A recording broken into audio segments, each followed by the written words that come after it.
요한계시록 3장 14절입니다. 라오디게아 교회의 사자에게 편지하라.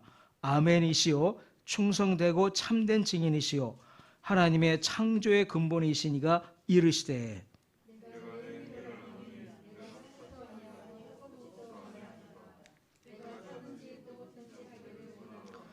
내가 이같이 미지근하여 뜨겁지도 아니하고 차지도 아니하니 내 입에서 너를 토하여 버리리라.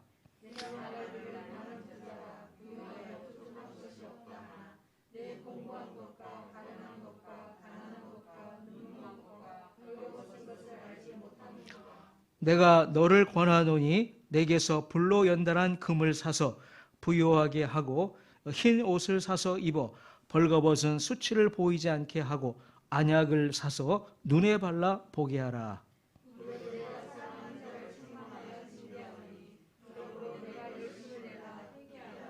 볼지어다 내가 문 밖에 서서 두드리노니 누구든지 내 음성을 듣고 문을 열면 내가 그에게로 들어가 그와 더불어 먹고 그는 나와 더불어 먹으리라.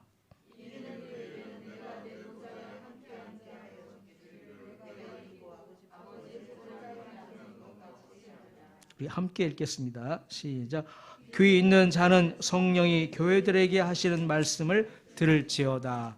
아멘. 네, 오늘은 이제 7교회 가운데 마지막으로 7번째 교회에 주시는 예수님의 말씀입니다. 7번째 교회의 이름은 라오디게아 교회입니다. 7교회들의 첫 글자 에서보드 사빌라에서 마지막 라로 시작하는 라오디게아 교회입니다. 이 라오디게아 도시의 위치는 우리가 PPT에서 이렇게 보실 수 있겠습니다. 자, 라오디게아를 보면은 위쪽으로는 온천으로 유명한 히에라볼리가 있습니다. 그리고 아래쪽으로는 골로새라는 도시가 있습니다. 우리가 신약성경의 골로새서를 보면은 이 세 도시에 있는 교회들이 함께 언급되는 것을 볼 수 있습니다. 골로새서 4장 13절입니다. 자, 그가 너희와 라오디게아에 있는 자들과 히에라볼리에 있는 자들을 위하여 많이 수고하는 것을 내가 증언하노라 했습니다. 그러니까 에바브라라고 하는 사람이 히에라볼리, 라오디게아 그리고 골로새의 교회들을 잘 섬기고 있음을 사도 바울이 증언한다, 잘 알고 있다 이렇게 말하고 있는 것입니다. 자, 이 라오디게아 역시 다른 6교회가 위치한 도시들과 같이 도로의 중심지에 위치해 있습니다. 그리고 상업이 아주 발달한 도시였습니다. 특히 이제 고급 양털을 재료로 하는 모직 의료, 또 의약품 제조업, 은행업 등이 발달을 했습니다. 상당한 경제적인 부를 누리는 도시였습니다. 자, 이런 라오디게아의 교회가 있는데요. 자, 그 교회는 예수님으로부터 어떠한 말씀을 들었을까요? 놀랍게도 칭찬의 말씀은 하나도 없이 오직 책망의 말씀만 들은 교회입니다. 다른 6개의 교회들 가운데에서도 4대 교회는 주로 책망의 말씀을 들었습니다. 그러나 4대 교회는 그래도 이렇게 그러나 4대의 그 옷을 더럽히지 아니한 자 몇 명이 내게 있어 흰 옷을 입고 나와 함께 다니리니 그들은 합당한 자인 연고라 라고 하는 4대에 있는 약간의 교인들에 대한 칭찬의 말씀을 들었습니다. 그런데 라오디게아 이 교회는 그 정도의 칭찬의 말씀도 없습니다. 도대체 이 교회는 어떠한 일들이 일어나고 있었는지 우리가 상당히 궁금해집니다.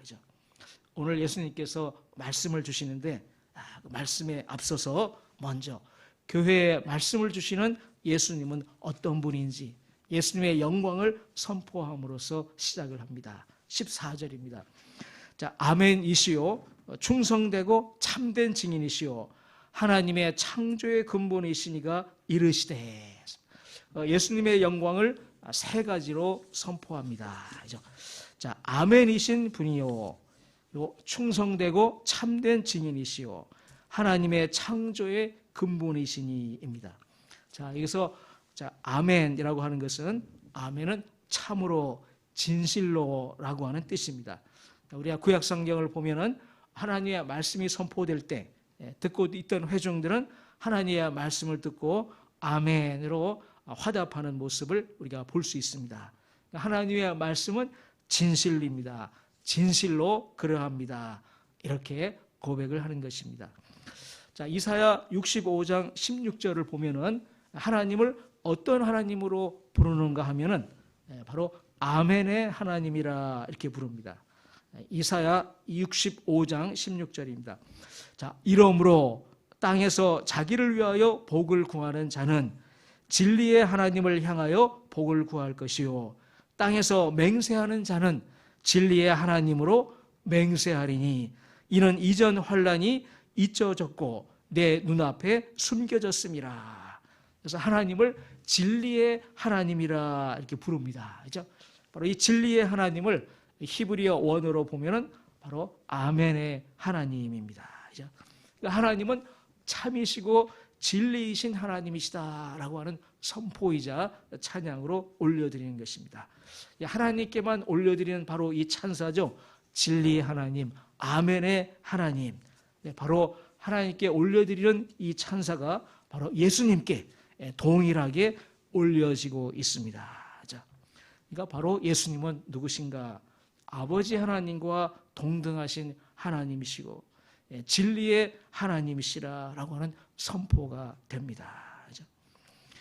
또한 예수님은 아멘이시다라고 하는 선포는 하나님의 모든 약속들이 예수님 안에서 진실로 확증이 된다, 보증이 된다, 예수님 안에서 다 성취가 된다라고 하는 의미가 되겠습니다. 고린도후서 1장 20절입니다. 하나님의 약속은 얼마든지 그리스도 안에서 예가 되니 그런즉 그로 말미암아 우리가 아멘하여 하나님께 영광을 돌리게 되느니라.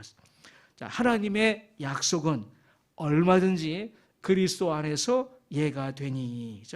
자, 예, 역시 진실로 그러하다 이런 말이죠. 아멘과 같은 뜻입니다. 그러니까 하나님의 모든 약속들은 그리스도 안에서 진실로 확증이 되고 또 보증이 되고 성취가 된다라고 하는 의미입니다. 예수님은 하나님의 말씀과 약속을 이루시는 분이십니다. 자, 여기 두 번째는 예수님을 참되고 충성되고 참된 증인으로 선포합니다. 우리 진리이신 예수님, 진실이신 예수님은 이 땅에서 아버지 하나님을 참되고 충성되게 증언하셨습니다. 하나님 아버지의 말씀, 하나님의 복음의 진리를 십자가에서 대속의 죽음으로 증거하셨습니다. 요한계시록 1장 5절에서 이미 예수님을 충성된 증인이라 이렇게 말씀하고 있습니다. 여기에서는 충성된 증인의 참된을 이렇게 추가를 했습니다. 바로 이 충성된 증인, 이것이 바로 요한계시록의 주제가 되는 단어들 가운데 하나입니다. 예수님은 어떤 분이신가? 하나님의 진리, 하나님의 말씀을 충성되게 증거하십니다.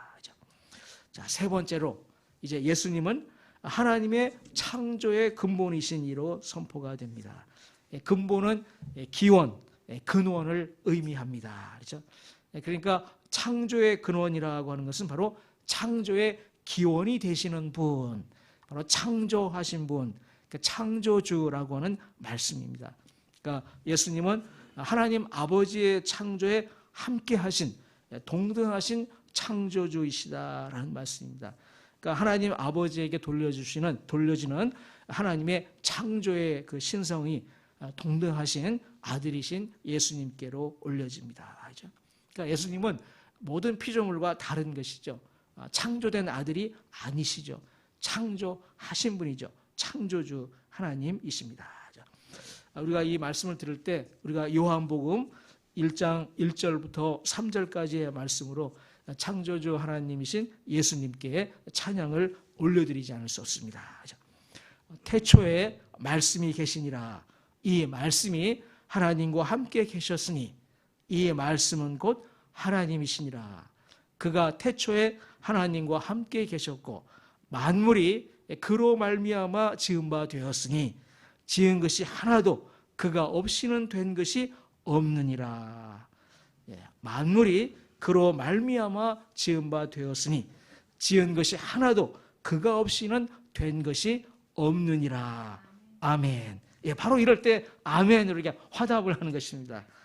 진실로 그렇습니다. 이런 고백이 됩니다. 그죠? 자, 그 아멘이시고 충성되고 참된 증인이시고 또 만물의 창조주이신 예수님께서 그의 몸된 교회를 이루시는 이루는 라오디게아 교회에게 말씀하십니다. 말씀하실 때 예수님은 역시 이번에도 안다라고 하는 말씀으로 시작합니다. 내가 내 행위를 아노니 하는 것이죠. 예수님은 교회의 모든 것을 또 우리의 모든 것을 다 아십니다. 이것이 바로 우리의 소망이고 위로죠. 예수님이 다 아셔서 우리에게는 더할 바랄 것이 없는 것입니다. 예수님은 이 라오디게아 교회의 모든 행위를 다 보시고 아시는데 그것을 한 문장으로 요약을 해서 말씀을 해 주십니다. 자, 이렇게요. 내가 차지도 아니하고 뜨겁지도 아니하도다. 이것을 더 줄여서 한마디로 말하면 미지근하다 이런 말씀입니다. 그죠? 이 미지근하다라고 하는 말에서 우리가 느끼는 그 느낌 바로 그대로입니다. 그러니까 이것도 아니고 저것도 아닌 애매한 상태입니다. 그러니까 예수님을 믿지 않는 것도 아니고 그렇다고 믿는다고 말하기도 애매한 그런 상태가 됩니다. 사실은요, 이 라오디게아라고 하는 도시 자체가 차갑지도 않고 뜨겁지도 않은 도시입니다. 무슨 말인가 하면은, 자, 라오디게아 위에 있는 도시가 어떤 도시죠? 히에라볼리입니다. 온천으로 유명한 도시입니다. 제가 졸업여행 때 이곳을 가봤는데요. 정말 이게 그 뜨거운 온천수가 밖으로 흘러 나오는 그런 도시입니다. 그러니까 이게 뜨거운 온천수가 히에라볼리에서 이제 흘러 나와가지고 아래로 흘러 내려갑니다. 물이. 이 물이 이제 라오디게아를 거쳐서 골로새로 내려갑니다. 자, 이 라오디게아 위에 있는 히에라볼리의 물은 온천수로 뜨겁습니다. 그죠? 이제 근데 또 물이 많이 흘러 내려가서 이제 골로새에 이르게 되면은 차가운 물이 됩니다. 그 중간에 있는 라오디게아에서는 이게 뜨겁지도 않고 차지도 않은 미지근한 상태의 물이 됩니다. 이 물을 활용하기도 애매한, 이죠? 뜨거우면 온천수로 쓰고 차가우면은 식수나 생활용수로 쓸 텐데 쓰지도 못하는 애매한 상태의 물이 됩니다. 그러니까 라오디게아의 교인들은 차지도 않고 뜨겁지 않다 너희들이 이런 말씀을 들을 때 그것이 어떤 상황인지 아주 실감나게 이렇게 들었을 것입니다.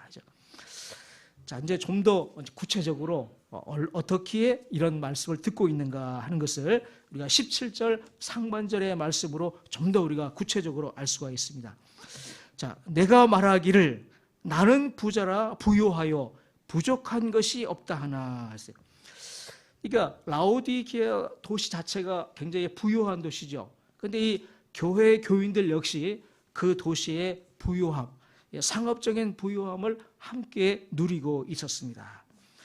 근데 물론 부요하다는 것 자체가 문제가 되는 것은 아닙니다. 그죠? 우리 성경에서는 열심히 일해서 그 수고에 합당한 소득을 올리는 것, 그것이 하나님의 복이라 이렇게 말합니다. 성경적인 가치관이죠. 자, 근데 여기서 문제가 되는 것은 무엇인가 하면은 우리는 외적인 현상만 보아서는 안 된다라고 하는 것입니다. 자, 외적인 그 현상과 함께 영적인 면을 같이 보아야 합니다. 제가 지금 이제 청년 경제학교를 강의하고 있는데 첫 번째 강의에서 세상 경제의 모습, 그 현황에 대해서 강의를 했습니다. 칠판에 세상 경제의 전반적인 그림을 그리고 설명을 했습니다. 자, 그리고 나서 청년들에게 이렇게 질문을 했습니다. 자, 여러분, 여기를 바라보면 무엇이 보입니까? 이렇게 했습니다.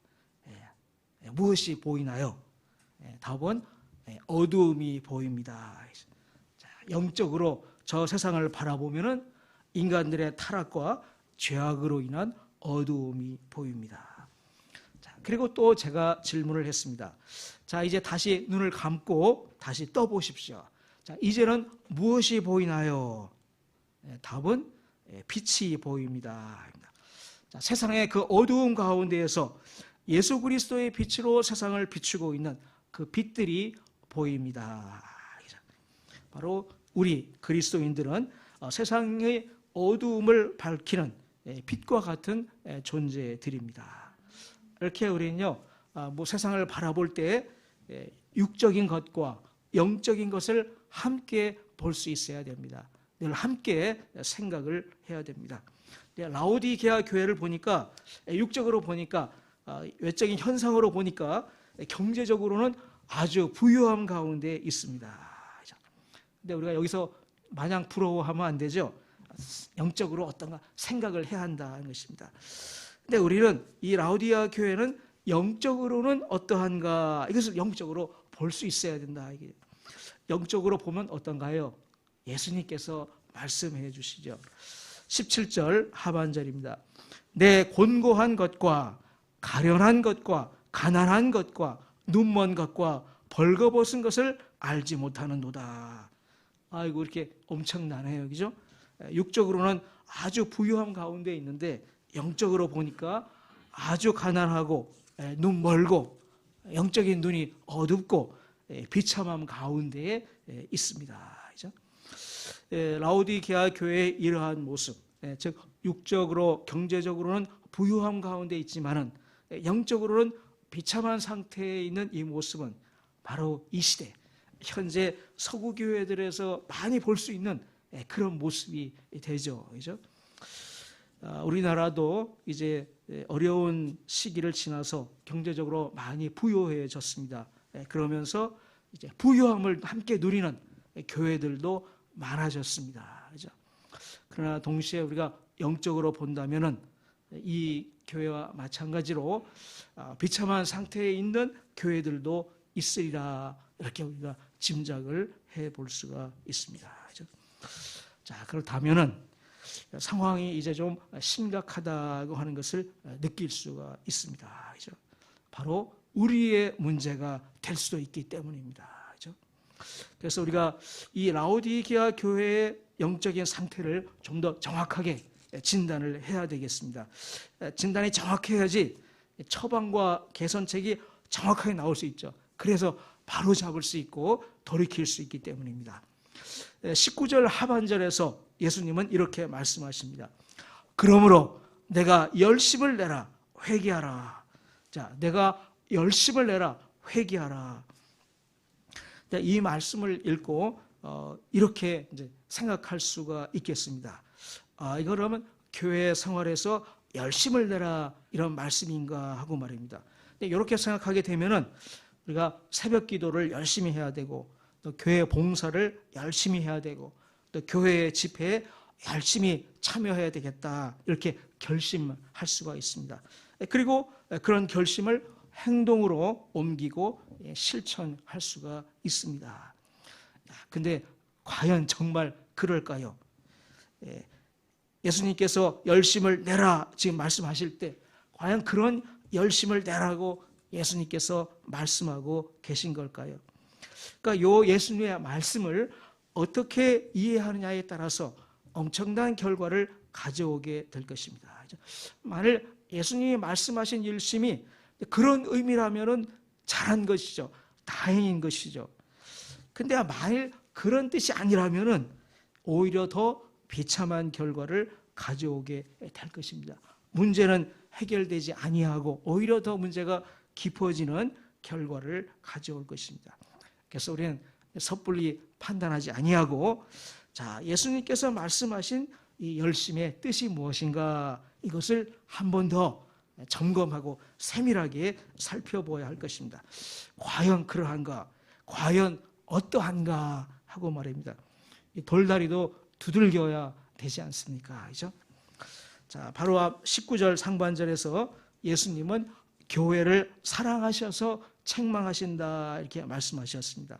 그러니까 예수님은 교회를 사랑하셔서 지금 책망하고 있는 것이죠. 예수님은 사랑하시는 교회에게 교회가 잘 이해할 수 있도록 말씀을 더해 주십니다. 그게 바로 20절입니다. 우리가 함께 읽겠습니다. 시작.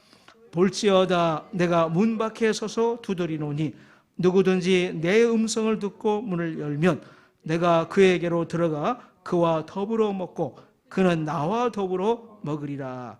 아멘. 자, 이 말씀은 우리가 보통 전도할 때 그 불신자들에게 해주는 말씀이죠. 근데 처음에 원래 예수님께서 하실 때는 그렇지 않습니다. 그렇죠? 원래는 불신자들에게 주시는 말씀이 아니고 라오디게아 교회에 주시는 말씀입니다. 이미 예수님을 믿는다고 고백을 하고 교회에 속해 있고 예배드리는 신자들에게 주시는 말씀입니다. 자, 여기서 내가 문 밖에 서서 두드리노니 이렇게 말씀하십니다. 바로 이 말씀입니다. 지금 라오디게아 교회 교인들의 영적인 상태가 바로 이렇다라고 하는 것입니다. 예수님이 어디 계세요? 문 밖에 계십니다. 마음의 문 밖입니다. 그죠? 지금 예수님이 교인들의 마음의 문 밖에서 두드리고 계십니다. 그죠? 교인들의 마음에는 예수님이 없는 것입니다. 그죠? 마음에는 예수님이 없습니다. 근데 교회에 속해 있고 교회에는 다니고 있습니다. 이거 믿지 않는 것도 아니고 그렇고 믿는다고도 참된 믿는 것도 아니고 그런 상태에 있는 것입니다. 이러니 차갑지도 아니하고 뜨겁지도 않은 상태가 있는 것입니다. 이해가 되죠? 사실은 우리 모두의 마음에 어느 정도 찔림이 올 것입니다. 그런데 예수님은 이런 상태를 굉장히 싫어하십니다. 16절 하반절에서 계속 이러면은 내 입에서 너를 토하여 버리리라 이렇게 말씀하셨습니다. 그죠? 자, 그러면 이제 문제가 명확해졌습니다. 문제는 뭔가 하면 예수님이 문 밖에 계신다는 거예요. 내 문을 두드리고 계시는데 밖에 계셔. 원래 내 안에 계셨어야 되는데 밖에 계시고 있다라는 것입니다. 그러면은 이제 라오디게아 교회 교인들을 비롯해서 이런 비슷한 상황에 있는 세상의 모든 교인들은 어떻게 해야 되겠습니까? 문을 여는 거죠. 예수님이 두드리고 계시는 그 마음의 문을 열고 예수님을 마음에 모셔드리는 것입니다. 자, 누구든지 내 음성을 듣고 문을 열면 이제 음성을 듣고 이제 그러면 예수님이 어떻게 하시겠다고 말씀하세요? 내가 그에게로 더불어 들어가 그와 더불어 먹고 그는 나와 더불어 먹으리라. 더불어 함께 먹겠다 말씀하십니다. 함께 먹는 거 이게 바로 교제죠. 교제를 말씀하시죠. 교제, 친밀한 교제를 말씀합니다. 실제의 교제죠. 그러니까 예수님께서 교인들의 마음에 오셔서 교인과 친밀한 교제를 하게 될 것을 말씀합니다. 그죠? 바로 이것입니다. 예수님이 말씀하신 열심은 교회 봉사의 그 일의 열심을 의미하는 것이 아니었습니다. 물론 이제 나중에는 이 예수님과의 교제의 열매로서 봉사의 열심이 나타날 것입니다. 그러나 우선적인 것은 바로 예수님께 마음의 문을 여는 것입니다. 그리고 예수님과의 친밀한 교제, 인격적인 교제 가운데 들어가는 것입니다.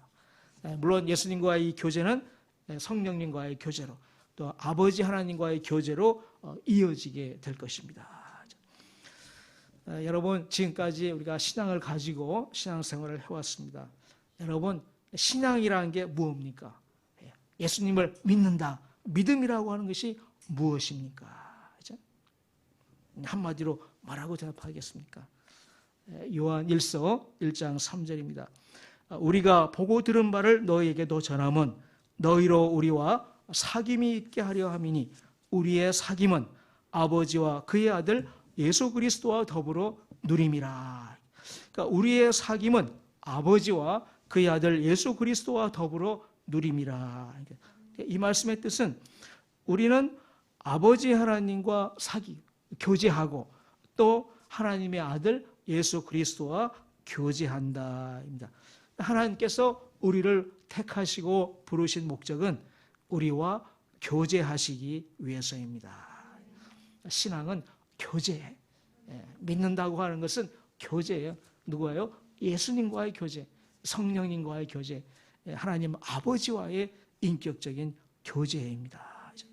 이 교제는 인격과 인격이 만나는 거죠. 인격과 인격의 사귐입니다. 그래서 교제는 인격이 되는 하나님 아버지, 아들 예수 그리스도, 성령님 그 인격과의 교제입니다. 우리가 이렇게 인격과 인격이 교제를 해야 하기 때문에 우리가 늘 삼위일체 하나님을 알고 생각해야 하는 것입니다. 자, 이 예수님과의 교제가 얼마나 실제적인 것이고 또 얼마나 영광스러운 것이고 또 얼마나 영원히 계속되는 것인가 하는 것을 21절에서 말씀하는데요. 장차 하늘의 보좌에서 예수님과 함께 앉을 것이라 이렇게 말씀합니다. 하늘 보좌에 예수님과 함께 앉는다는 것이죠. 자, 우리 교회가 처음 시작할 때 바로 이거 삼위 하나님과의 교제의 누림, 그 교제의 실천을 소원하면서 시작을 했습니다. 지금 말씀을 이렇게 읽어보니까 우리가 가졌던 그 첫 마음이 바로 하나님의 뜻이고 예수님께서 원하시는 바이심을 오늘 다시 한번 깨닫게 해주십니다. 우리의 마음의 문을 활짝 열고 예수님을 모셔드리는 우리 모두가 되기를 원합니다. 그래서 우리가 1년 내내 예수님을 생각하고 친밀한 교제를 누리기를 원합니다. 그렇게 하기 위해서 어떻게 하면 더 그렇게 할 수 있을까? 내년 2022년 한 해를 예수님의 생애와 사역에 초점을 맞춘 그 교회력에 따라서 우리가 살아가고자 합니다. 지금은 대림절 기간입니다. 우리가 매일매일 그리스도의 오심을 약속하고 말씀한 그 성경 구절들을 읽고 묵상하면서 예수님을 기다리는 그 마음으로 성탄절을 맞이하기를 원합니다. 그리고 이어서는 오신 예수님과 한 해 내내 예수님의 생애와 사역을 묵상하면서 예수님과 동행하고 교제하는 우리 모두가 되기를 원합니다. 또 예수님과의 이 교제의 절정은 사실은 성찬입니다. 지금 코로나 상황 때문에 우리가 성찬을 갖지를 못하고 있는데요. 이것이 속히 진정되기를 기다리면서 정말 간절한 마음으로 성찬을 소원하며 준비하기를 원합니다. 오늘 말씀은 7교회에 주시는 말씀의 마지막이 되는데요. 정말 그 마지막으로 교회에 주시는 말씀의 마지막으로 정말 더할 나위 없이 가장 적절한 말씀이 되네요. 그죠? 교회의 본질이 무엇인가? 신앙의 본질이 무엇인가? 이것을 말씀을 해 주십니다. 예수님과의 교제, 성령님과의 교제, 하나님 아버지와의 교제라고 하는 것입니다. 하늘 보좌에 예수님과 함께 앉을 교회의 영광을 바라보면서 예수님과의 매일의 교제에 나아가는 우리 모두가 되기를 원합니다. 오늘 말씀을 생각하면서 기도합니다.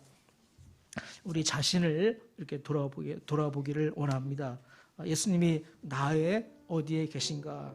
예수님께서 내 마음은 밖에 두드리고 계시고 계진 않았는가? 예수님과의 교제에 그렇게 소홀했다면 회개하고 이 시간 우리의 입술로 마음으로 예수님께 내 마음을 활짝 엽니다. 내 마음에 초청합니다. 이렇게 고백하며 기도하겠습니다. 기도합니다.